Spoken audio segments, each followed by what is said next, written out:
కేంద్ర బడ్జెట్ సమావేశాలకు వేళైంది.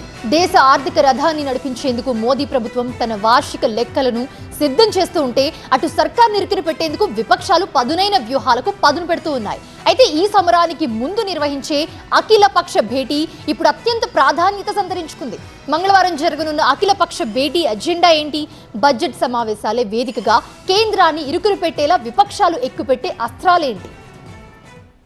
పార్లమెంట్ సమావేశాలు ప్రారంభం కానున్న వేళ మంగళవారం ఉదయం 11 గంటలకి కేంద్ర ప్రభుత్వం అఖిలపక్ష సమావేశం నిర్వహించనుంది. కేంద్ర మంత్రులు కిరణ్ రిజిజు, రాజ్నాథ్ సింగ్ ఆధ్వర్యంలో పార్లమెంట్ హౌస్ అనెక్స్ లోని మెయిన్ కమిటీ రూమ్ లో నిర్వహించనున్న ఈ భేటీకి అన్ని రాజకీయ పార్టీల ప్రతినిధుల్ని ప్రభుత్వం ఆహ్వానించింది. బడ్జెట్ సమావేశాలు ఎటువంటి ఆటంకాలు లేకుండా సజావుగా సాగేందుకు ప్రతిపక్షాల సహకారాన్ని కోరడమే ఈ సమావేశం ప్రధాన ఉద్దేశం.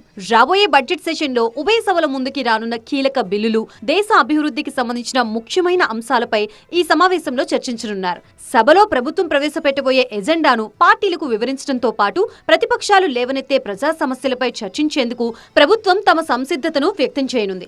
రాష్ట్రపతి ద్రౌపది ముర్ము ప్రసంగంతో పార్లమెంటు బడ్జెట్ సమావేశాలు ప్రారంభం కానున్నాయి. 2 దశల్లో పార్లమెంటు బడ్జెట్ సమావేశాలు కొనసాగనున్నాయి. జనవరి 28 నుంచి ఫిబ్రవరి 13 వరకు తొలి విడత బడ్జెట్ సమావేశాలు నిర్వహిస్తూ ఉండగా మార్చి 9వ తేదీ నుంచి ఏప్రిల్ 2వ తేదీ వరకు రెండో విడత బడ్జెట్ సమావేశాలు నిర్వహిస్తారు. ఫిబ్రవరి 1వ తేదీన బడ్జెట్ ని ఆర్థిక మంత్రి నిర్మలా సీతారామన్ పార్లమెంట్ లో ప్రవేశపెట్టనున్నారు. ఆ రోజు ఆదివారం వచ్చింది. ఇలా ఆదివారం రోజు బడ్జెట్ ని ప్రవేశపెట్టడం ఇదే తొలిసారి. అయితే నిర్మల ఎలాంటి తాయిలాలు ప్రకటిస్తారో అని సామాన్యుడి నుంచి పారిశ్రామికవేత్తల వరకు అందరూ ఆశగా ఎదురు చూస్తున్నారు. మరోవైపు ఈ బడ్జెట్ సమావేశాల్లో కేంద్ర ప్రభుత్వాన్ని గట్టిగా నిలదీసేందుకు విపక్షాలు సిద్ధమయ్యాయి. ముఖ్యంగా నిరుద్యోగం, ద్రవ్యోల్బణం, నిత్యావసర ధరల పెరుగుదల, ఆర్థిక అసమానతలు వంటి అంశాల్ని ప్రధానంగా లేవనెత్తనున్నాయి. మరోవైపు 2 తెలుగు రాష్ట్రాలకి సంబంధించిన ఎంపీలు తమ రాష్ట్ర ప్రయోజనాల కోసం ఈసారి గట్టిగానే పోరాడనున్నారు. ఆంధ్రప్రదేశ్ అభివృద్ధి కోసం టీడీపీ ఎంపీలు అమరావతి రాజధానికి చట్టబద్ధత కల్పించాలని, అమరావతి, పోలవరం ప్రాజెక్టుల నిర్మాణానికి తక్షణమే నిధులు విడుదల చేయాలని కోరనున్నారు. మరోవైపు తెలంగాణ ఎంపీలు